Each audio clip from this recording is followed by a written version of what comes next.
I'd opened all the doors, and I got to this the driver's rear door, and I opened it, and I pulled it, and the whole door handle came off of my hand. The whole handle was in my hand. I looked at it, and I looked at my girlfriend, and I just placed it back in the door.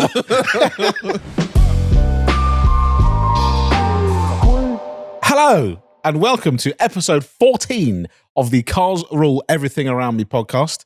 I am Will, and this is Edwin, and we start every single one of these podcasts by asking all three of us, also Ben behind the camera. Say the line, Ben. Say it. Hello. Lovely. James Mayspec. Someone commented that. We ask if cars rule or ruin everything around us. Now, we did film this only a few days ago, but that's plenty of time for things to either go well Always or probably time for go cars badly. to break. Would you like to kick us off?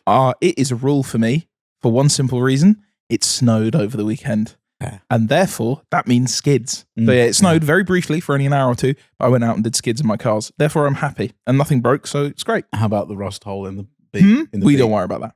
Just fill it with snow and see what happens. Back it out with snow. It's like expanding foam. Now, near me, it didn't actually snow enough to really have proper fun, but I still took the 350Z out. Yeah. Because my girlfriend had to take my Range Rover, which is a perfect snowmobile car. Yeah. You But were she left had to with take it because her car was broken, so I was left with the 350. And you know what? It was okay. It was all right. As in, But again, all my snow had gone. but hold on. But when you say it was okay, a normal person saying a car was okay in the snow means it stuck to the road. Yeah, Whereas no, I assume no, when it you didn't, say you saying Yeah, it's yeah. okay is that it went all over the Oh, place. it was absolutely uncontrollable. Yeah. You know what? Perfect snow car. You know what? I went out today and I almost crashed multiple times. And Yeah. it was so much fun. Do you know what? It genuinely made me realise how important tyres are. Crazy. I've been driving without them. No, because I went out in the M3, which is on summer. It's on PS4Ss, which are great tyres. But in the snow, I could do a maximum of about 2 miles an hour. It just spun. And then I went out in the Beat, which is it has the cheapest, shittest eBay tyres. I think they were £80 for a set of 4, That's nice. brand new. Because I just needed a set of tyres for the video we did, and it was great. Like I just drove through the snow. It was crazy. I'd love to try a set of winter wheels, winter tyres on that car. I've never had winter tyres. Well, I've never felt the need to Yeah, have winter tyres. Everyone says you should always have winter, but here I don't think it. yeah. I mean, we did. That's kind of the perfect explanation of snow in the UK. Is about an hour and a half of it a year, Yeah. and it's either there for a week and everyone dies, or it's there for an hour and a half and everyone goes, "Oh, that was it." But even if it's there for a week, you got 1 or 2 days of snow. Yeah. The rest is slush. Well- in which case, you like an all-season tyre deals with it. Plus, ruthless salting.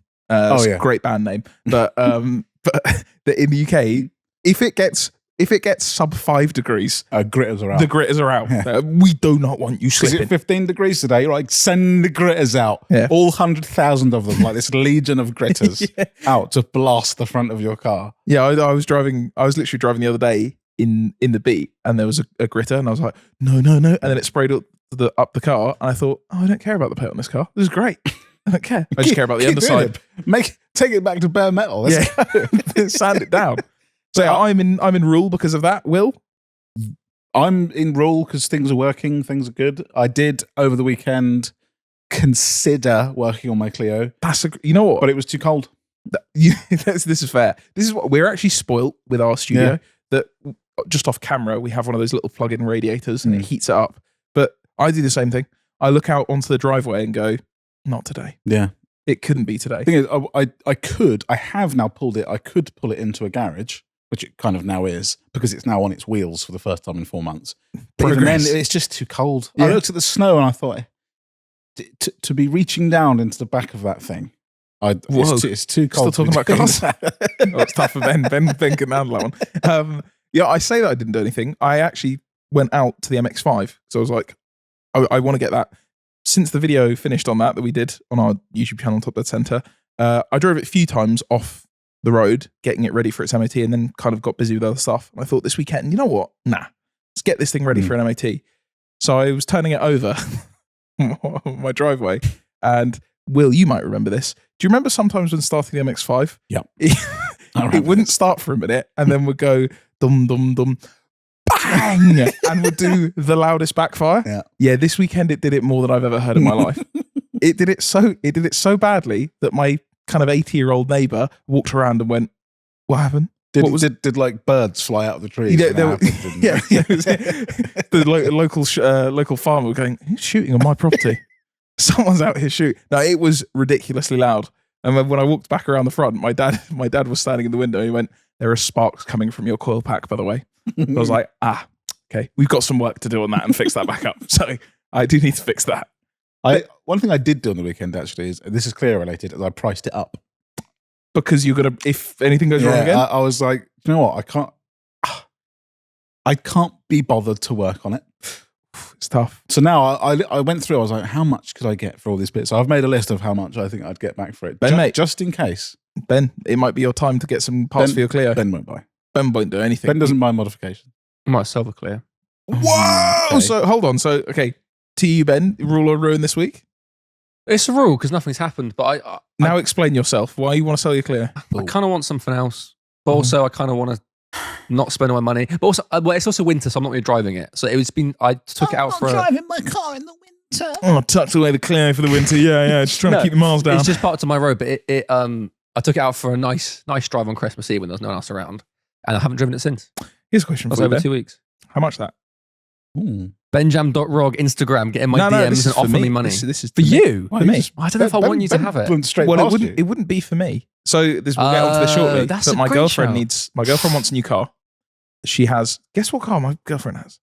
It's a Fiat 500 1.2. That's What? crazy. I've never heard of What colour that. is it? You know what? It's white. Ooh. And it's got half white and red seats. That's the one. Wow. That's it's a pretty unique spec in the UK. Yeah, Ben might swap for it. It would be a rare car. That is tough. But yeah, so she's decided she wants a new car, and I'm not going to say it's because of my influence. She was like, I want a 182 Clio and a Bath 500 She doesn't. or an doesn't want a E36. Dude, please don't make that happen. And I said to her, it's Clio's not Clio. You know what? Clio, yeah, let's do it. An E36 don't. That's pain. Yeah. But in a Bath, you know what? They're should pretty be fine. reliable, a little bit faster, all good. Mm. But Ben, what's the 182? What's the price? On the spot right now. To be fair, that is working 182. So working 182. Although you have to explain. Have we ever explained it on the podcast? The key issue that you got that happened to you. Turns out the key barrel, right? It has the spring in its. Yeah, there's a spring that so when you push it all the way forward to start it for the starter, it then springs back once you've started, or like once you let it go, it then didn't spring back. So when it doesn't spring back, something in that stops a load of stuff working. So that was the things like the door locks, the windows, radio. Is it the radios? Yeah, lots of things just stop working. And if you just pull the key back once, it goes back It's to just normal. classic France activities. French. But I think We have connected the doors to the ignition. If this breaks, you cannot drive this car. Great, thanks. you know most cars when you're sat there, say the radio on, but it's just in ignition mode. Yeah. When you then obviously turn it, everything suddenly for a second stops. Yeah. Comes back. It's that. But it's fine. You just manually pull it back. It's not an issue. That car is, well, I only have my blue one to compare to, and that's just hell. But that silver car, it just worked all the time. Yeah. But every now and then it would have like just a little hiccup. Just test And it. it would as if to say, you're done. Yeah. This is a big problem. And then it would fix. Like one day, it just wouldn't start. It just wouldn't start. I took the TDC sensor out. Not TDC. Yeah, it is a TDC sensor. I took that out, cleaned it, everything, did that. And then one day I was just going because I thought, surely it can't be that. I had done nothing to it. Driven it, stopped it. Next day, tried to start it. It went, nah. Not even a crank. Just went. I can't help you today. I could, but I don't know. And then my dad just randomly said, have you tried disconnecting the battery? Did that for 30 seconds, reconnected it, and it started and then ran for another 6,000 miles. I had 2 issues on my 182 that were like that, where some seemingly impossible issue, took the battery off, put it back on, and went, yeah, I'm back. Sort of what I don't know. I remember So what the problem was. With those issues in mind, what's the price? Thing is, 'Cause you're whatever not I say, modifying it, come on. people know how much I paid for it. That's So exactly then if the I point. say like, I want this much for it, everyone's going to go. But what do you want for it, then? What do I want for it? What they actually realistically? What's? I don't know, mate. what- hang on, I'm not buying and selling the car. Great. Let me consult my expert right now. Please hold the line. Will. How much did you pay me for it? 1,800. 1,800. I'm now, 2 grand you are into it. now another, almost year overdue on the old belt and dephasing. No, 6 months. Okay. But it's done 3,000. I've done 3,500 miles in it. Yeah. 4,000. No, I mean, to be fair, 5,000 miles in it. genuinely, I think the dephase is fine for a while. It's just years-wise, it's overdue. It's completely fine. Makes no noise. Also, cut back to Ben at the beginning. I just don't know if, but it's the defacing these don't. I don't know if I should. Then I found out it was £900. I thought, you know what? You know what? I'll run it. He'll go for a while, boys. No, I don't want to help you do it either, so it's never happening. I have a man called Paul. Great. And Man- with that, man from I the think forum. on next. A man called Paul who works for a Renault dealership near me, but he's Yeah. a specialist like master mechanic, and he on the side he So he Ben, does it. I come to you again with a question. How much do you want for your car? I reckon to your average, I reckon you would list it for, let's say if you're being real ambitious, you put it up for 2,750, maybe 3. You might get 2.5. So here, okay, Ben. You know what? On a quick thing, he's going for 2. Ben, 2,250. I'm he's- gonna let you stew, and then I'm gonna come back to you at the end of the podcast and ask how much you Wait, want. let me just say this. I think it's worth more than that. Okay, More than 3. Also, so just cut back to maybe 30 seconds ago when Ben goes, "I don't know how much it's worth." Will, how much do you think it's worth? You have just done classic Facebook Marketplace. Yeah. When I know, when I someone got- lists a car, go, how much do you think it's worth? And someone goes, I think it's worth this. And you go, no, I think it's worth Yeah. that. No, So you already had an idea Yeah. of how much you Yeah. think it's worth. It's the same with offers. Hey, I make was- me an offer. Makes an offer. That's way too low. So what's the point in me making an I offer? was interested to see what you would say because I did have a thought. 2.5 is what I would say. 2.5. Yeah. But I've So seen them. Ben's not happy. Wait, no, I've seen them in the group go for more. I'm not saying it's not. List for more. Oh, this is such a classic Will thing. Sorry, it's also the most It's also correct thing in the it's world. the same reason that I always, whenever I edit a video, I put collecting cars ads in there because it always shows you what they sold It's for. what they Exactly, sell yeah. for. A car that sat for 6 months for 10 grand is not worth 10 There's grand. people that go, oh, actually, I got one of those and I found out they sell for 10. No, you saw an Auto Trader for 10. Yeah. And it's still probably on been for Auto sale Trader. for Okay, 3 well, months. we have done You this. might, We've you done this might. before. I'm not doing it again. Where I say a car's Two- worth two this and a much, half grand, I reckon. And Ben, in the end of all of those arguments, who has been right in the end? And now we're moving on to the next section of the podcast. Should, should we make a bet? Oh, a Nando's. Yeah. We already got a Nando's back going. Shall we make a bet? You put that car up for sale. I reckon you don't get a penny more than 2,750. Now, Yeah, just but I've got the power of the Hold on. internet behind Power me. of attorney. pause, because for context, this exact bet was made for Ben's Audi A3, which I don't he want to put- have this. I don't want to No, know about let's this. have this conversation. This is our Let's argument air it. section. Because Ben, what price did you originally put your Audi A3 up for sale for? Tell the lovely ladies and I know gentlemen. what you're saying. I actually can't remember. Should I check my Facebook? I Hang on, think wait. it was 4.5 grand. Was No, it wasn't 4.5. No, but I remember you saying it. You at least wanted it to be for sale for Yeah. 4.5 or 5. No, hang on. Let 'Cause me you check paid, my Facebook. You paid what, Okay, 25 grand? for it? while Ben is checking, we'll give some context. So, Hey, Ben way overpaid for an Audi A3. I didn't. Sorry. When we you say paid Audi five- A, I five didn't grand. pay 5 when we say grand. Audi A3, what sort of A3 are we talking? Like A a super top spec one? Super top Can we spec, just give you you a- know, really late model. Yeah, really nice. No, it was a 2011.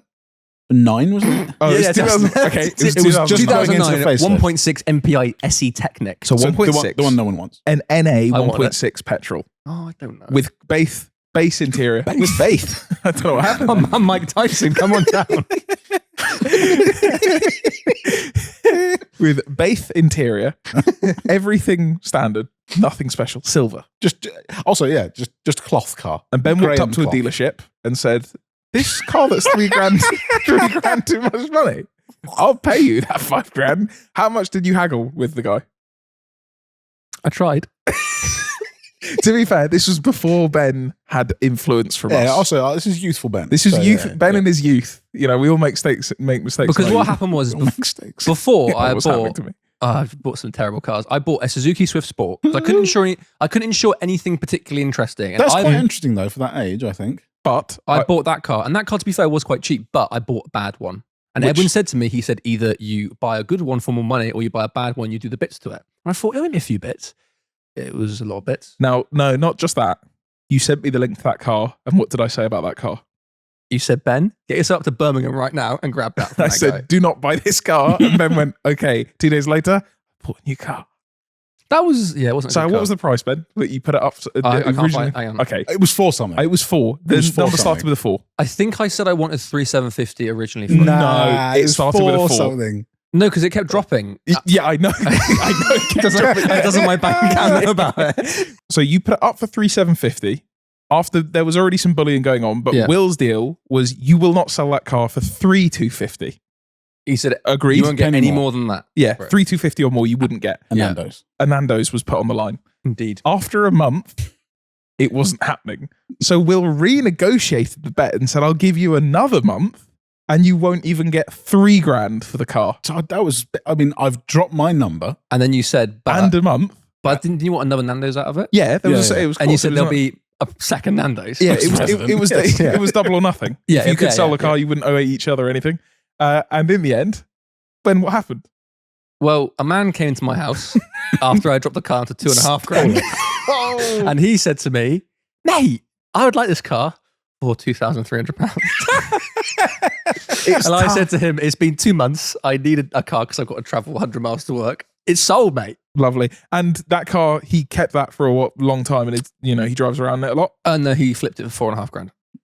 Tough. Although I would be interested to know what he actually got for it, but I don't think he got 2,300 quid for it. No, I think he got. Although I would wonder, I'd happily put that bet on him again. Whether he got 3,250 for it, No, I'd he be got interested. 4.5 for it. No, 4.2 I think he got for it. I saw it on his, because I went on his Ben was the one Facebook. that bought it. Because he was a dealer. I went on his Facebook. That's a great price. I was going to list it for that. Do you know what he did though? Because there wasn't a load wrong with it at the time. There was a few bits, but he just started roasting my wheels. He just went like, because the old wheels were cracked, so I had to get like the ones from the newer A3. And I put them on. He went, "Oh, these are from the new one." I'm like, "Yeah." He went, "Yeah, these are horrible. I hate these." I was like, "You're not here to just make fun of the car." You can't knock money off. Next thing thing I know, I looked at the listing for when he sold it, and he just changed the wheels. He put it on.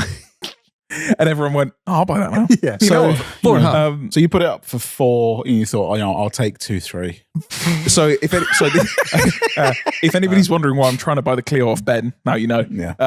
But that brings us onto a nice segue onto dealers, car dealers in the UK. Because as I said, with my girlfriend going to look, we went and looked at an Abarth 500, mainly just to drive on. That's what dealers are, to be fair. As much as they can be shit to us, we're quite shit to them in that. I will just turn up to test drive a car that I want to try at a deal. I'm not going to do it to a private person because I don't want to get someone's hopes up if it's a private person. I don't want to just go and drive their car and go, bye. But a dealership, hey man, it's part of the game.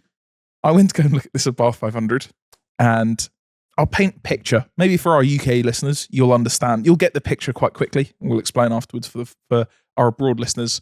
It wasn't Birmingham, but it was Swindon. So, you know, it's not the greatest start. They specialised in 440i BMWs, M140is, Nice. an M5 or 2 they had, and then some like Fiesta STs. It's not off to a great start. The dealership was next to it was part of a BP station. It was just behind it. There were cars sprawling out. There was a hand car wash next to it. That's nice. That's nice. It was you know what? It's the trifecta. It was perfect. Yeah. Everything was perfect down to the last detail. Petrol station, hand car wash, car dealership. It is mwah.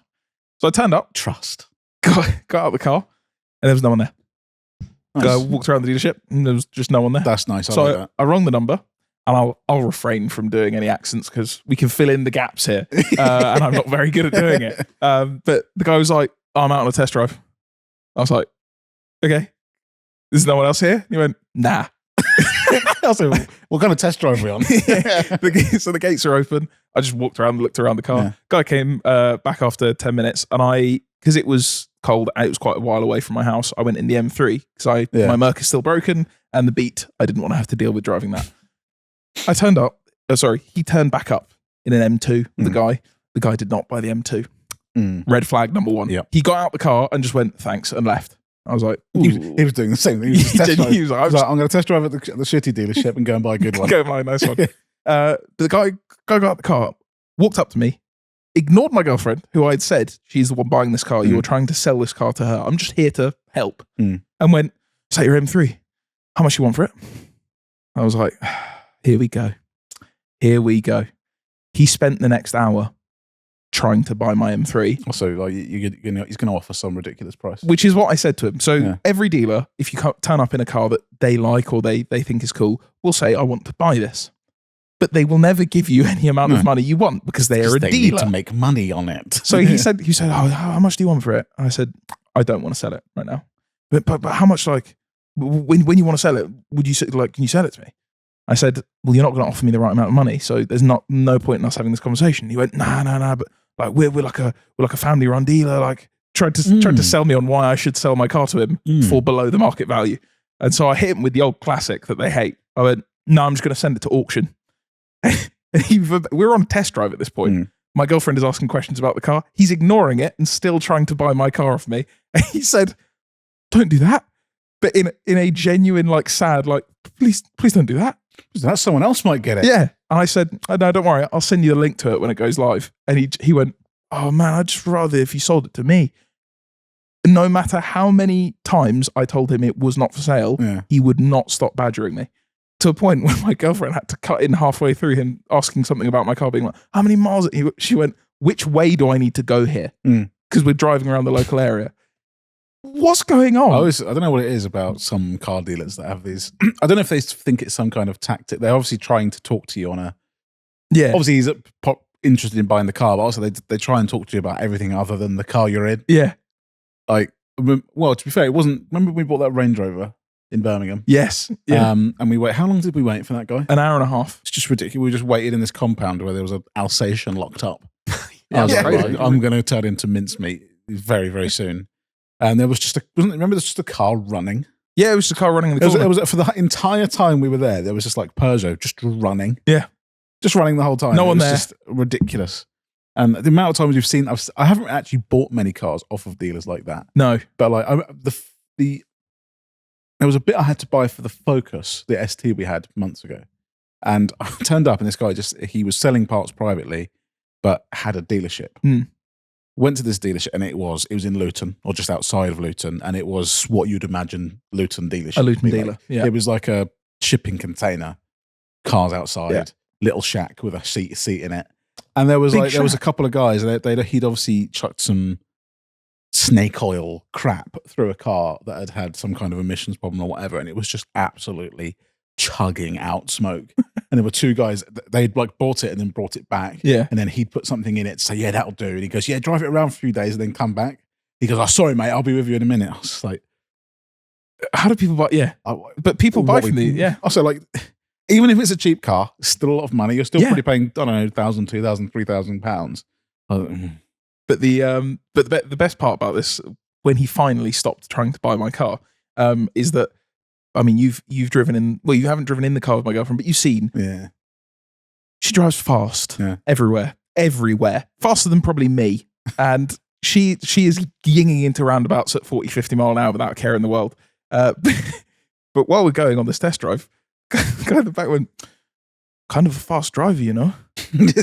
and then hit with a classic that I've quite a bold move. Went, I actually think you're quite a good driver for a lady driver, you know. Ooh, nice. And she didn't take kindly to that and started going quicker. And at one point, he used the words, "Certy driving though, yeah." Ooh, and I struggled not to crease in the front seat. So it was genuinely one of the best and worst dealer experiences I've had. But I thought it would be a quite funny segue. So you guys in the comments, if you've had a funny dealer experience, chuck it in there. We'll maybe read through some next week, because it's always a special time. Have it? What are they called? Reading cars with no reserve, or cars with no reserve. You got to tell your story. Ooh, that's so. I don't know if they still exist. There was an eBay page called Cars with No Reserve Reading.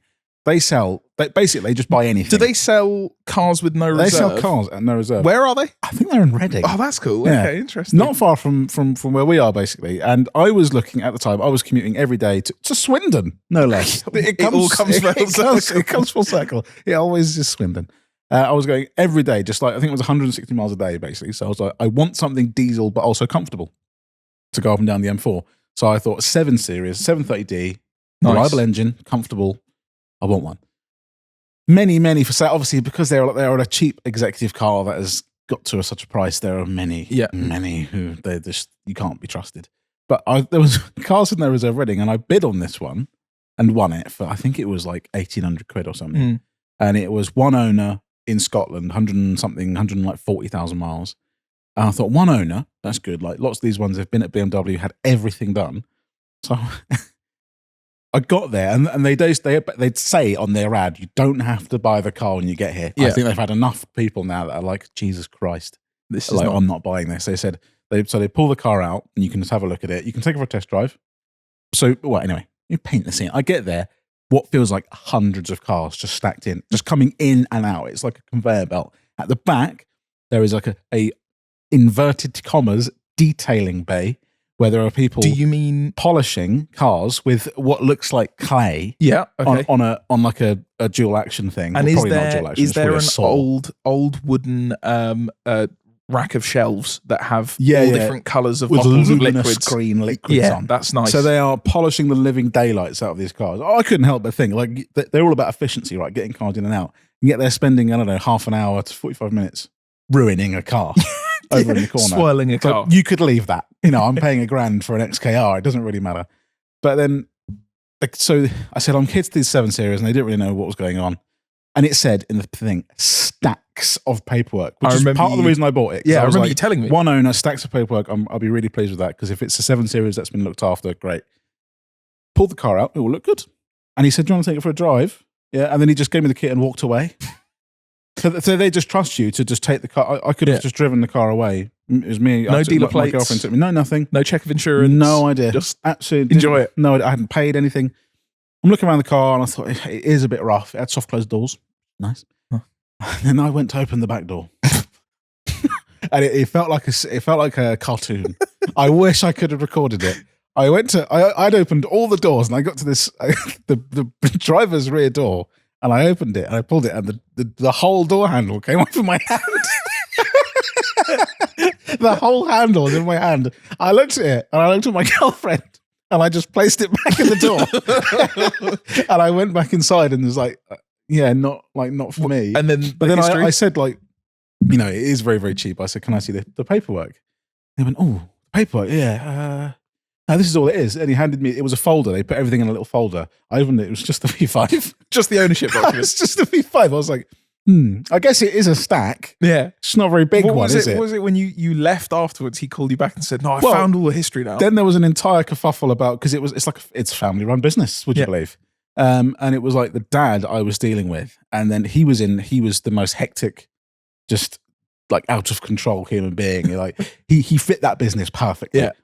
And he was, I have no idea what's going on. My son bought this car. So he called his son. His son didn't answer. His wife picked up. His wife screamed down the phone at him for some, I don't know what it was.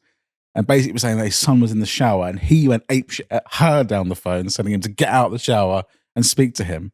And then I was like, look, I was just stood there in this shack, like, you know what? I don't really want this car anymore, but I kind of want to see what happens. All for him to come out the shower, pick up the phone, you go, "I don't want it." Yeah. Also, him to come out of the shower and go, yeah, it has no paperwork. I lied. But yeah, then I was like, look, don't worry about it. I'm not waiting for your son to get out of the shower to find out if this car's got paperwork. The door handle just came off in my hand. And they were just literally just screaming at each other over the phone, like having a domestic over the phone. So I was like, right, I'm leaving. And then I got a phone call on the way back afterwards from a man who had a Miura as a profile picture on WhatsApp. Don't think he's ever sold a Miura. And he said, we've just found all the paperwork. Do you want to come back and buy the car? I was like, nah, you're good. No, I don't think I But will. again, like those places like that, I'm not I am complaining about it because it was utterly ridiculous and a complete way. I took time off work To go and go and have a look at that, and it was like just ridiculous. But again, you are paying. I also went there with my granddad to look at an XKR, and that was equally and they bad, said, right? yeah, it's fine, not to worry, all works. Got there, the entire boot, like all the bits that cover the roof motors were removed. Immediate red flag. Roof doesn't go down. Oh, what? Oh, I forgot about that. Oh, I forgot to tell you about that. Got to tell you about that. Although- Yeah, also no paperwork. To be fair, private sellers just as bad at doing that. Yeah, pretty much. After we went and looked at that Abarth, I found the perfect one on Facebook. Yeah. It was black, which is the colours you want. NSS, so that means it has the higher power. It has basically lots of good stuff, and had a panoramic roof, which is really rare in Xenons. I thought this is quite cheap because the miles are low, but still feasible. This could be a good deal. Checked all the history, everything, his description, all fine. I start messaging him. The guy's like, yeah, you can come around and have a look tomorrow. Just before I left, and I know this might sound like a setup and it's sponsored, but I swear it's not. We genuinely do like run a car vertical on every car before we buy it, because the guys at Car Vertical give us checks to use. Yeah. So we used them, and I ran a check on it, and lo and behold, ding, ding, ding, damage, Cat N. So he didn't mention this anyway. I've got screenshots of the ad to make sure, because I was like, nah, you're going to edit this now. Checked it, asked him, there was nothing in there. Asked him, said, this has just come back as written off for a Cat N. And he went, oh yeah. Sorry? So he knew. So he knew, Which is worse. Which is Yeah, even worse. yeah. And so I was like, you know what? We buy written off cars all the time. It was Cat N, which is non-structural damage. Mm. Fine. I don't actually mind that much. Mm. She doesn't care that much if we can get this for a better price now. Mm. So asked him if he had any information on it. And he went, oh yeah, well, we repaired it. They bought it from a salvage auction. So So not only was it like, oh, sorry, we forgot it was an old, he fixed it. Yeah. They were the ones that fixed it. So I said, do you have photos? He sent me photos, ASM photos from the salvage auction we like to buy stuff from. Mm. And he said it was a very minor bump in a car park. Mm. The photo he sent me was the front end ripped off and the rear and the wing completely dented in. One side the wheel is straight, the other side wheel is turned. Nice. So A very minor bump with a car park, an entire car park. Yeah, at 60. So I just responded and said, this is my offer. If you're not interested, you're not interested. Oh well. And so he didn't take, surprise, he didn't take it. But the search continues. But genuinely, I was gobsmacked. Yeah. He was like, yeah, it's damaged. I just didn't tell you. It's car dealer again. If you are a car dealer, tell us some stories about people that have messed you about. But also, if you have used anything. Yeah. Private sellers, lots. There's so many. Even people selling cars. I had that selling my GTR. I had a guy who rocked up and he sounded so serious. He came, he test drove the car, and I've never been so scared in all my life. He test drove it like a complete and utter like a fool. I was like, I just want to drive it, and he said to me when he got, because basically like what I would normally do is I will drive the car and I'll say, do you want to swap here to do the drive back or something like that? And he got in the car and he said, don't worry about my driving, it scares some people. I was like, great, It's great, not a great start. great, here we go. And I thought, you know what, can't be worse than how I might drive. Yeah. And it was but also driving not like just driving like on and off the throttle, just like stabbing at it, like no mechanical sympathy or anything. And then he got out and was like, yeah, I'm interested, but I'll let you know. Never heard from him again. Bastard. I just wanted to stab it. Also, turned up in a blacked out E38 7 Series. I was like, my dad. It's not good signs. It's not good. It's not good. He just wanted to try GTR. Yeah. out. And then he was going to go and buy a 25 grand one or something. Yeah, the cheapest one. So from yeah, Copart. you will get it on all ends of the spec, whether you are a seller, a dealer, a buyer. Let us know some of your best Give us selling and your buying stories.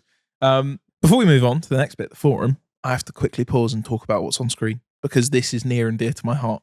Playing, we have the intro to Midnight Club 2. A game I never played. See, I never played 1, but 2 is where I started. Midnight Club 2 was the first game I ever had access to, if that makes sense. It was the first one that was like, you can play this now and not watch your brother play it. And right at the beginning of Midnight Club 2, it says, you like start, and it's like, flash your horn to challenge a racer. And it says, click R3. And me and my dad spent, I'm not joking, What the hell is that? upwards of 2 hours staring at a controller going, what's R3?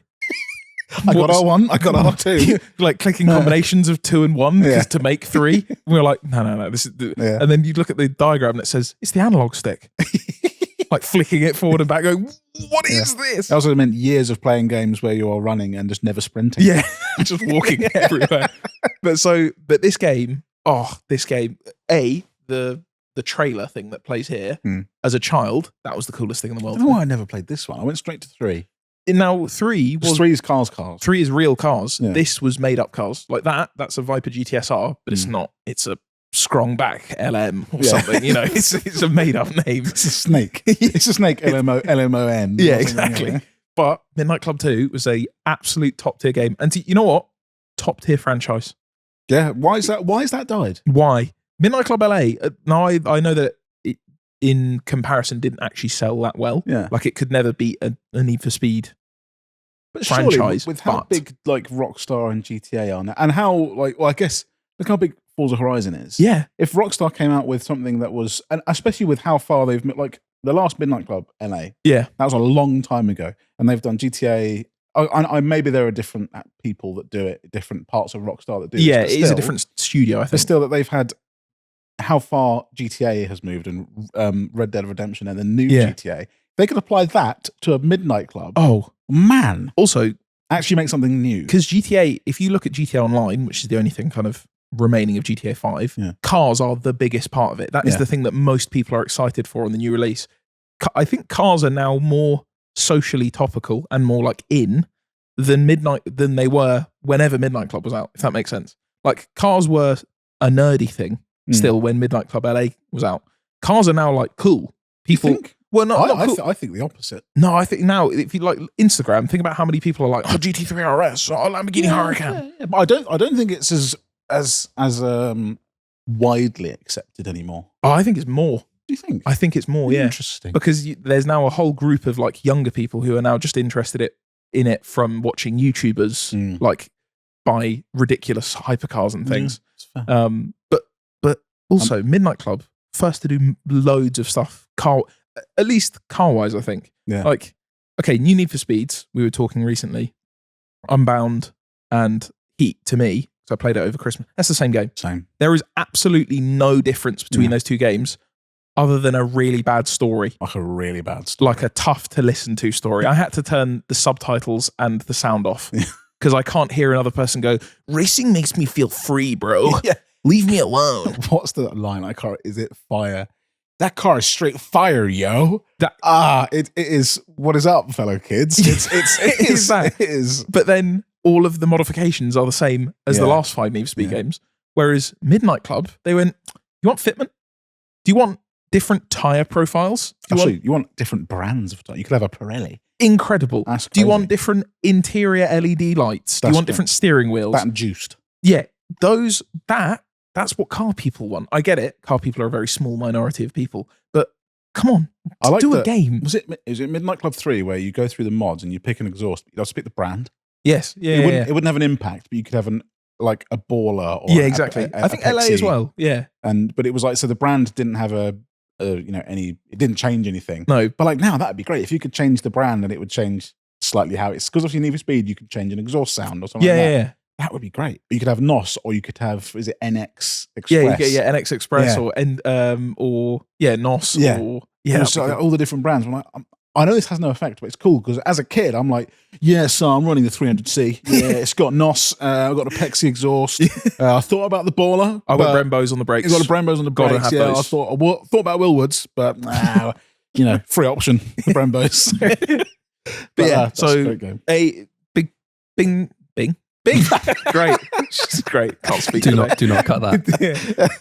Bring back Midnight Club is what I was trying to say. Bing back. And also Bing Bong. Bing Bong and Bing back Midnight Club. Moving on, the forum, we like to do it every podcast. It's your chance to ask 2 people who are obsessed with cars an embarrassing question that maybe you're too afraid to ask your fellow car interested people. Ben, you have a comment from some of our subscribers and listeners? We have 2, and one of them is from Spotify. Okay. The first one. You can leave comments on Spotify if you're listening right now. And you can watch us. You can watch it on Spotify. Crazy. This is from Pablo114GB. Yeah. Ben, you mentioned outtakes. Ben just picked a question for himself. Surely there needs to be a video at the end of the year with all the outtakes. This isn't a forum question. It's a little bonus one. We have podcast outtakes or video outtakes. Video outtakes. There's podcasts, we're pretty good. It's just us going. Ben, cut that. We have folders, and every week I send Edwin and Will a roundup of this. Not every week, let's be honest, Ben. You've been slipping. Crazy. Meanwhile, me at 1 a.m. editing a video. Ben, where are those funnies at? But Ben, that leaves 2 a.m. to do funnies. It's true. Yeah, it's true. Yes, we will do. We'll have to do some funnies. We'll have to do some. A lot of them I can't show, maybe. A lot of them are also us just trying to speak to the public and failing. It's quite funny. We'll do an X-rated one that'll be on Patreon. No. Yes. Or OnlyFans or something. And then you can have a run-of-the-mill M-rated one that you can watch. There's nothing actually that bad on there. It's more just gibberish inside jokes that we'll laugh exactly. at. There's not many. But we can have a look at They are very funny though, so we will do that. Now this is on YouTube. This was from @MRA. The forum. I've never quite understood why folks put bigger alloys and thinner tires on cars. UK roads and general comfort aside, is it purely a looks thing, or is that actually a performance benefit? Well, it's a looks thing. There's some performance. It depends. Yeah, exactly. I can't understand the very, very super thin look, because that means normally you've gone very, very big on your wheel. Yeah. The other thing is I always think any performance handling benefit a car has is lost on 99.9% of people because they're not tracking them. And if they are tracking them, they probably do not have the skill to exploit the benefit that it would give you. If you give me 100 extra horsepower, yeah, I'm going to go a bit quicker. But if you give me Öhlins suspension versus BC's, I'm not going to go any faster because I'm not a good enough driver to exploit that. So in 99% of facets, yes, it's probably just going to be for a look thing. But look, if a car doesn't fill the arch, I'm not happy. The other thing is that if let's say, like this Corsa, for example, would have come on the Corsa that's behind us, which used to be a 1 litre or a 1.2 litre Corsa B, your run-of-the-mill Nan car. Someone's put a 2 litre turbo engine in it, but the standard wheels, they're probably like a 195, 55, 14 or something. So they're very, very small with a huge sidewall. But you normally can't get a performance tyre in those. If you've got a really thick sidewall, you normally can't get performance tyre in those sizes because they just don't. Because if you have a performance tyre, doesn't have a massive sidewall, otherwise it would be soft and floaty and Exactly, horrible. yeah. So sometimes you want to have a slightly bigger wheel or a wider wheel so that you can have a better tyre. So that's the other reason. But some people like to just have a bigger wheel. Yeah. Some people, I think it was more of a thing in the 2000s or like 2000s, sort of 2010s. Yeah. To have quite a big wheel and not a lot of tyre. Rubber band tyres. Yeah. That's never quite done it. There is nothing that can beat a good bit of meat on a tyre. A chunky tyre is best tyre. Yeah. In all ways, in looks and driving. A chunkle. I think there's a limit. A Ben, as you said, a chunkle meat. A chunkle meat. So I guess question answered. Yeah. Yeah.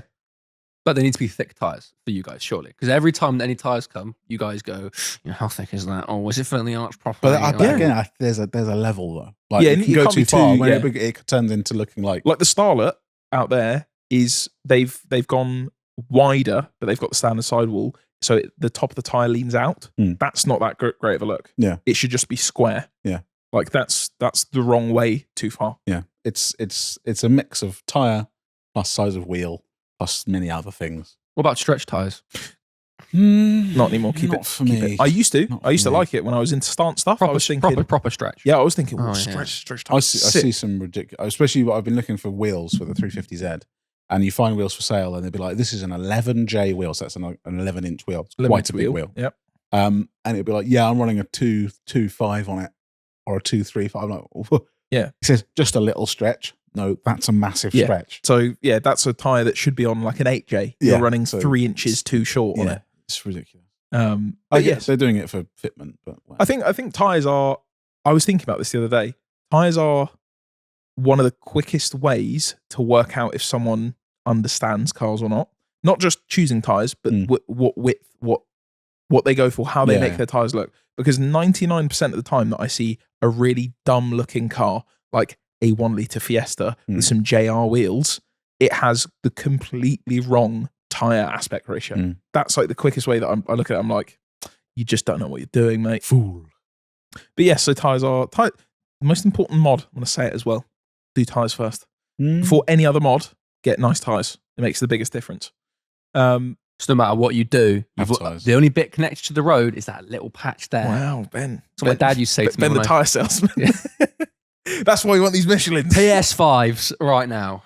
Ben, this is a PS2. Moving on. News. Now, again, we're filming this like 3-4 days after the last one, so not many things have happened. However, a Hoonigan truck is being put up for sale. I saw that, yeah. So again, by the time this goes out, it may have been sold. So it's been sold, crashed, rebuilt already by the time this podcast goes out. So maybe we've bought it. Probably not. We haven't bought it unless it's $3,000. Or they want to swap it for. In which case, that was the limit of what we wanted to pay. We weren't going to pay anymore. This will be the last podcast because we don't have any equipment left. But that's quite cool. I mean, I don't know how things like this end up coming into the thing public domain. I always want to know is, how do you service this now? Yeah. Like the rally car, because in the UK, Mark McCann, don't know how I forgot his name for a moment. Mark McCann owns Ken Block's old rally car. Now that is it's a Gymkhana car, but it's technically a Fiesta rally car. Yeah. Like there are going to be lots of parts that you can, service and work out on that. But you have to just go to the people that built it and go, yeah, I need a service kit for my Hoonigan truck.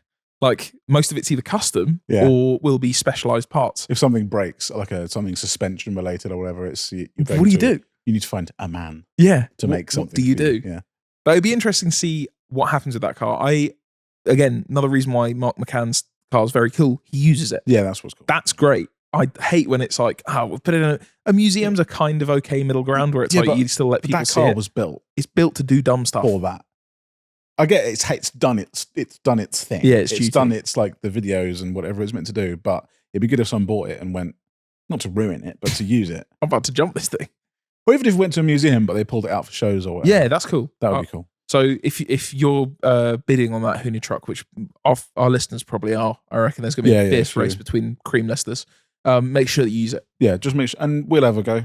Yeah, you know what? Just drop by. If you're local to Reading and you're buying the Hoonigan truck, Hoonigan truck goes to Reading. It's somehow made road legal. Jesus Christ, you would need the dodgiest of MOTs for that. Yeah. Sir, your exhausts are coming out of the bonnet. You realise that I have £20 cash. oh, that's a pass. You know what? On you go, sir. The car tax on that, 300 quid or something. I don't know. Not much other actual news, but interesting news in terms of tuning and what such is the new M5, which I am starting to like. I saw the yellow one. Chris Haas. Chris Haas. That's the F Formula 1 version of it? Chris Haas. Chris Harris has Right. at the moment, or did have. I was like, do you know what? It's large. It It looks like the new R6 when you see it, and it's like It's so just a bulbous. large automobile, but I think it looks cool. It has a presence that I don't think the last generation had. I think it's for me. I think it's wheels. I'm yet to see. I don't like the original. I don't like those not diamond, like horseshoe kind of black and silver. There are ones that are on again. There are ones that are on the one that's The crass. Chris Haas. Yeah. That Chris Harris. And I like those. They're like what's on the M4. Like I think I've seen I them, can't remember what the name is. But they're on like the competition and But yeah, they have. It has a cool presence. People have been starting to plug into it and start to turn things up. Now, there is an S63 engine, which is the same engine that's been roughly the same engine that's been in the M5 since about 2011, 2012. It is an incredibly long-running engine, and it is very tunable. Like, I had an M5 with that engine. That engine had a set of downpipes and a remap, and it made 700 horsepower. Sorry, do you mean pipe in an email? Literally pipe in an email. Yeah. I uploaded a tune from my phone. Crazy! After having downpipes fitted, and then I had it dynoed and it ran 705 horsepower. Yeah, I'd love. That's one of those things. I'd love to go back to like the 50s to Americans like resurfacing heads to get an extra 10 horsepower. And going, just so you know, in like 50 years, I'm gonna download an update on my phone which makes my car make 200 more horsepower. I'm gonna upload power to my car. yeah, digitally. Yeah, I think we joke about with Teslas now. Yeah, we're kind of doing that really already. But so just very, very easy to tune. Like you can get 800 horsepower without spending a huge amount of money. Yeah. Same in the new the F90, which is the following generation, which had four-wheel drive, which made it absolutely lightning fast. And then this new generation is still S63. Again, there are probably some differences in the engine, but it is still that 4.4 twin turbo engine, but now with hybrid. And now people are making, I can't remember the actual numbers, but there's a place in the States, RK Auto Works. Yeah. And this is with race fuel, so that's a slight increase. But with just a remap, it made 800 wheel horsepower. Yeah. That's almost 900 horsepower with just nothing added mechanical, just apart from a little bit of race fuel. So I'm guessing that's probably going to be 800 horsepower plus with just a remap. And then he made about 1,000 horsepower with downpipes.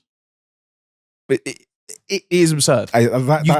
Telling someone that, tell someone that the M5 from the 80s and go, in a few generations' time, all you got to do is put some exhausts on it and you'll have a 900 horsepower. You will gain the horsepower that the M3 makes now. It's just ridiculous. But I remember that when I went to go and I picked up some wheels up in Wolverhampton. Not a great place to go. Near Birmingham. But the guy, I pulled up and there was, this guy had lots of Land Rover stuff. So I got to chatting with him and he was like, I'm work in developmental work with BMW M UK. Probably outing this guy, very sorry. Confidential. But he said, I'm working on the new engine in the M5. And this was a year and a half ago now, so it's before anything was announced. And I said, "Oh, is it like the 4.4 V8?" And he went, "Can't say much, but it's basically the same car." He didn't say anything about hybrid, but he said, "Yeah, we're doing stress testing on it, and we've turned it up to 1,200 horsepower on an engine dyno, and it just doesn't care." Yeah, cool. That's ridiculous. Yeah. Just insane. In a Also- car that is going to be available on a forecourt down the road. Yeah. Right now they're available. Also, that's going to be so that engine has been in every M5. Has also been in the M6. X5. So the S in BMW engines, if it's an S, it's an engine in an M car. If it's if it's another letter, it'll be in a normal car. So you can get an N63. So the new Range Rovers no longer use the V8s, the Jaguar V8. They use a 4.4 BMW V8. Yeah. They also sound quite cool. I think Mm. it's something to do with the exhaust manifold, which makes them sound like that, like not very V8. Yeah. But it's also in a Defender now. Yeah. So there's a 630 horsepower 4.4 in a Defender. And yeah, I just think that's ridiculous for a car that can fit 5 people in it Yeah. and cruise it and it's just You know, I insane. think I was saying this before that to me, the B58, which is another BMW engine, which is just a 3-litre, it's not an M car engine. It's just the thing you find in a 340i. That is the final, A, it's like R2J now, but B, that's going to be our last big tuner engine. Like, as far as emissions and things go, non-hybrid, no nothing, just an engine to mess with. I think that might be our last thing.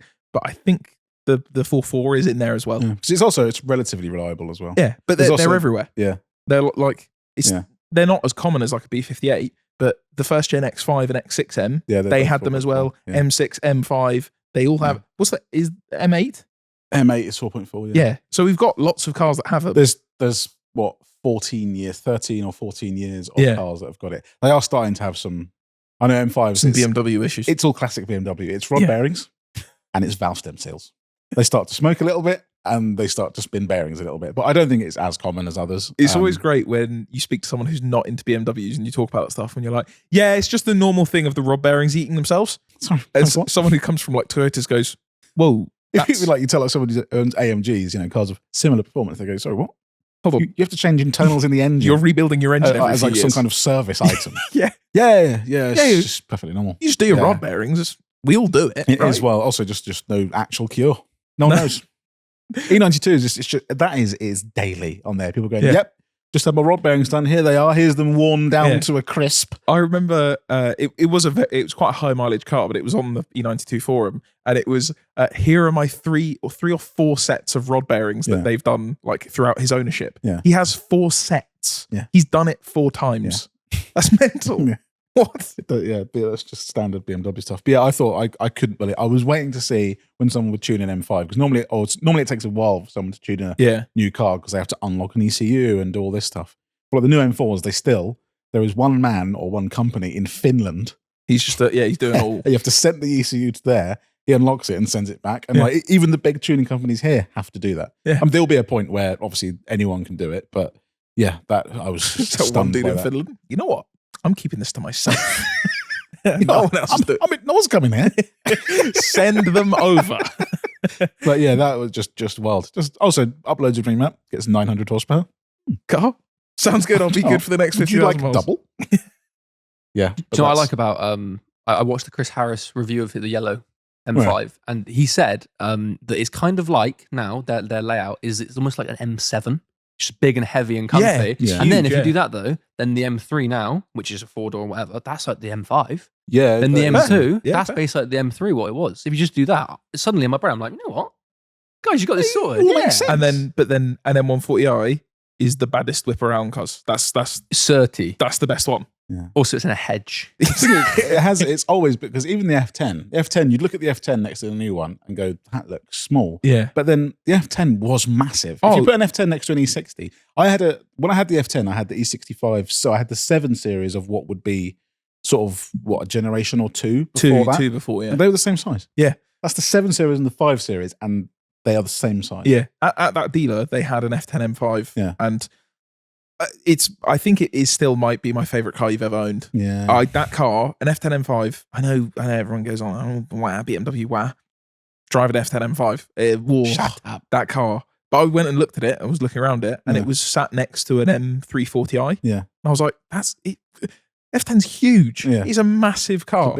It's a 2-ton car. Yeah. Basically. But yeah. New M5, I'm Cool. coming round. Yeah, I'm. To be fair, I've been a fan of not the look, not a fan. Let's say I've been okay with it.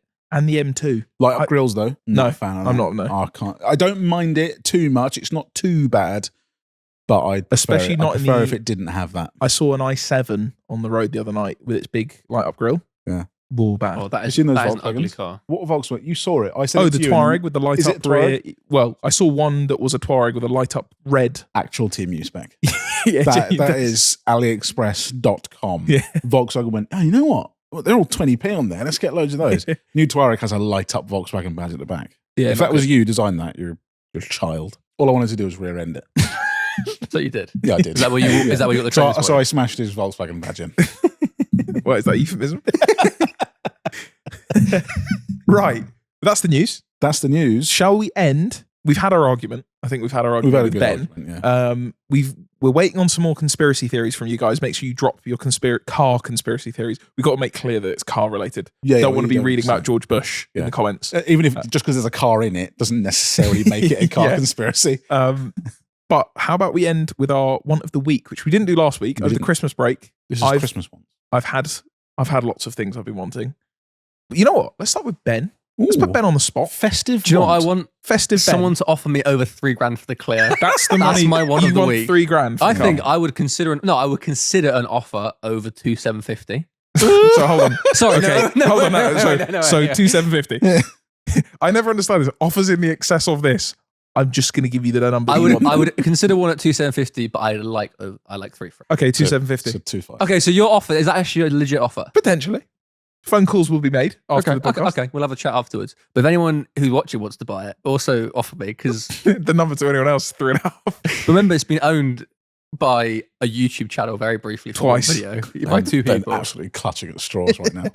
There's nothing. It's the most famous Clio 182 on the internet. He's the most famous titanium silver car on a Monday. But how many Clio 182s have got in the Sharpie on the engine block written Jimbo 68,000 miles? You know what, Ben? $3,000. Hold on. My one of the week is I would like a Honda S2000. I was looking on the weekend. Interesting. Now, do you want an AP1 or an AP2? No, we're not talking about watches. We're talking about. That's I a would watch. like it. Yeah. I'd like Wow. an AP. Anyway, sorry, that's one. I Do don't you know want what a that means. facelift or a the early one that looks very old, or the kind of one that looks quite new? Because I always think about that with S2000s. One looks like it's from the 90s, the other one looks like it's from late 2000s. Yeah, the early ones look early. It's crazy Yeah. how much that facelift helped it. That's- Although, Ben, we should say one of your wants, you saw Benji's Mark III MX-5 and you were like, that's a bit of me. And we Hmm. both agreed it is a bit of you, Ben. Yeah, but in a bad way. Yeah. I You'd look good in that. liked but it in because a it was bad way. it was a modified one. I just for a minute I liked it, but also But is that where the S2000 want came from? Were you like, ooh, two-seat sports car convertible? I really, really, really, really, really like the interior of it, like the driving, the fact that you've got the I don't know what it's called. Like it's just it's Car. steering wheel. No? It's the driver focused look of it, and then it's got the digital, Speedo. the digital like woo. Yeah. That wasn't good for anyone listening, but you know what I mean. I want one of those. I'm an AP1, please. So you like the early ones? I'm Ooh. actually the same. I Mm. prefer the I look of the early cars. prefer a late one, but also wouldn't have one, I don't think. Really? Oh, wow. See, but the thing I'm more interested in is, Ben, you're a Porsche man. You Yeah, I like do want a Porsche. Boxsters and Yeah. Caymans. So let's say the red pill and the blue pill I have in my hand right now. Are you taking an S2000 or are you taking a Boxster? Oh, I don't know. Ooh. The issue is whenever there's a lot of cars that I really want, and then we buy them for the channel, I don't want them anymore. Like the Boxster, I did. I Because want, we ruined them. Yeah. no, I really wanted that car, but then it's something about spending loads of time in it and with it. I kind of feel like, well, if I bought it, then it doesn't really do much for me anymore. Like that Okay. Boxster we had, I would just feel like I was reliving that. S2000 period would of be time. something fresh and new. Yeah, yeah. But okay, that versus a Cayman, because you said you really like the idea of a like Cayman. a 987 Cayman quite a lot. So it's a Cayman then? Yeah, but also I don't want to deal with the issues. Well, I mean, S2000s, you have to do maintenance on them to keep them going, but they're very reliable. Also, I actually believe that 97 Cayman is too much money for what it is. At the moment. Ooh. I think what they're like they're minimum 10 for a decent one, Yeah, but I 15 don't- for a I really don't nice think one. they're going any further down at all. Yeah, but like if you think that you can get basically the same car as a Boxster for less, then I sort of think it's not worth it. Whereas an S2000, he's the guy. He's so You'd good. look good in a Boxster. That from Will, that is not a compliment. That's not a compliment. That is not a compliment. Okay, so S2000. Yeah. William, over Christmas, what were you well, perusing? The many things. Something I was reminded of just this morning at 599. Oh God, yes. We went to LLF Games to drop off a car there, and one of the guys who sort of helps out the stuff there had a black Mm. 599, which with crema just interior. the budget. It's not budgeting. No. But 599s are now, they're not cheap, but they are at such a price that they. If you sold your kidneys, if you had if you had that money, it might make sense because they're probably not going to lose anymore. I genuinely think a 599 and an Aston DBS are the two car. If I had money and I was an investing man, if I was a car in, what do you call it, speculator, speculoos, I would buy one of those two cars. But 599, just I think because. It's not final Pininfarina, but it's final V12 available with a manual. Yeah, Enzo-ish generation engine. Yeah, and I think they look really, really good. Looks so good. I don't like the F12. Don't like the F12. I like it. I think it's a very cool car. Like the one that your dad had was very cool, but I don't like how it looks. It's too, you know what? It's too Lamborghini over Ferrari, if that makes sense. I think that more about the 812. That too. No, I agree. But I think F12 was the beginning of them going after like the angry looking, I'm a ridiculous car. Whereas a 599, when you look at it, it still has an air of, ooh, I like the nice. like the flying buttress thing, and it's quite a simple design. Yeah. But I like that with the standard with the competition wheels. Yeah, a little bit of space, a little bit low. Oh man, that is a car. They are, and I know the gearbox is going to be poo. But I think they look cool. I just think that's a cool car. Also, if you would like to need new trousers, please go onto YouTube and look at Ferrari 599 with a Fiamengi header package / exhaust. Oh, does that make 6-1? Yeah, it's Enzo spec. Okay, so it makes it like I don't like it because people make 599s sound more high pitched. So basically, like the newer. Yeah, it does do that, but I like it when that older V12 has a slightly more gravelly, almost like what the Murcielago is over the Aventador, where it has the something. Yeah, it's got. I'ma call it soul. Yeah, it's not just sounding like V12 for V12's sake. It's like I'm a V12. Yeah, but here is my piece. Here's my card. Here's my hand. Paul Allen would like to show you his card. So 599. 599. Since having my Range Rover, I'm now yearning for either an L405, so the next generation of Range Rover, because they're getting perilously cheap, or once I've moved and I'm more local to here, a 5-litre supercharged Range Rover, because then it would make sense. It's a smart thing to do. It would make sense. we had a Range Rover off last Friday. Yes. So I have a Range Rover. Rory from Auto Alex podcast has a Range Rover, and we've been Range Rovering off for the last probably 2 months now. But then a Range Rover appeared for sale. 108,000 miles. And he outdid both of you, basically. He did. He's an autobiography, which means he's got a great big set of nuts on him, which is just the guy. A great big set of leather nuts on his roof. Same engine as mine, which Rory's doesn't have. If Rory wants it, that says something. Exactly. That's a point deducted. But this was almost Rory wanting to buy that one, and then Edwin was going to buy Rory's one. I was going to buy Rory's one. And then we would have been, it would have been too much, really. Yeah. No, because I didn't want a Range Rover, and then my Merc broke, and I've been driving the Beat in the snow and the rain, and I thought, God, I want a Range Rover. My car's broken. I'm going to buy a Range Rover. No, because my Range Rover's broken. I thought I'm going to buy something else. Rory is susceptible to bullying, price wise. Yeah, it's fair. He will give up. On price. So I thought, if he gets a new one, I could have his one, and I could get it at a good price. He want it gone. He want that gone. So I thought there could be something here, but unfortunately, he lost the car. So lost that car. It went for a good price, but too much. So yeah. So anything else? What was the other thing? No, I think that should be it. R35s again. They come and go. GTRs. Yeah, I see a video of or a picture of one, and I go, yeah. One day. Yeah. What did I have? The biggest one I had was a Mercedes 190e. Not standard. What I would like, because I was playing Need for Speed, and that's in there. That's a cool car to have in a game. It's ASAP Rockies. Is it? Yes. Yep. But I thought it was going to be an Evolution, which is cool. The one with the big wing and the big very expensive. Yeah. But I was very pleased to find out it's a standard Cosworth, so it looks like a standard 190. So they do the Evo 2 190, which is the big, angry looking one. They did a thing called an Evo 1, which is just a little bit more chunky, a little bit more angry. I've always wanted a kit like that, but I want a deep burgundy 190e, color matched wheels, like split 3-piece red wheels, but with some weird engine. part of me likes the idea of that thing over there in one. The 2J.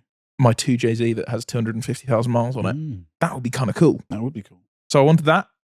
And then I felt deep sadness in my soul because I saw a Lancia Delta video. And so I thought, you know what?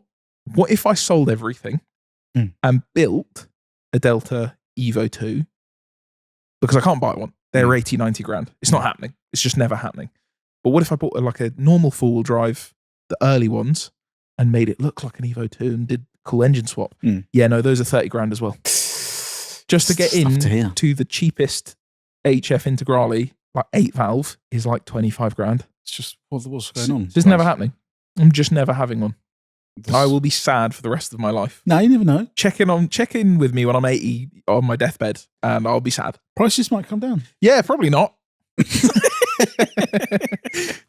So any other ones? There was. There are ones. There's there always others, other things, but those are any standouts. I mean, a Murcielago. I was looking at Murcielago. Yeah, no, I do that daily. Yeah. I think weekly actually. I check prices just in case. I was thinking just in case they dip to like, I don't know, 10. I was going through old computer files, so always dangerous. But I found a load of my school stuff. Check his hard drive. Checks hard drive. It's just Murcielago photos. Let him go, boy. I found from school when I was like 17. It was like an English project on analysing online words type thing. And would you like to guess what I chose to analyse the words of? 3 different Murcielago adverts for sale. Nice. I went through it. I think I didn't get graded on it because it wasn't good, but it was just an excuse to look at Murcielago prices. But I found, there was an LP640 manual for £105,000, which is still a lot of money. But now, still, that is what 300-400 grand for a. This was in America. Sorry, the equivalent. Still, that's tough. That's $500,000 to $1 million now. Some guy bought that, and if someone could just build a time machine, please do let us know. I will. I promise to use it wisely. I will go back. Although if I go back, I won't. I'll be a child. That's a great question. Or will I be an adult also, with money? I still won't have the money to buy one then. I would like a time machine that can go forwards, get the lottery numbers, win the lottery, come back, get the Murcielago at 105, go forwards, sell it for 300-400, and then get like a shit Murcielago, and then keep the rest. You know what? This is smart. God, I love I would like to go back and never buy that Audi A3 if possible. I think that is a perfect place to end it. Yeah, Thank you very much for listening to the Cars Rule Everything Around Me podcast. As always, let us know if it's rule or ruin in the comments. We will see you next week. Have a good one. Dollar bills, y'all.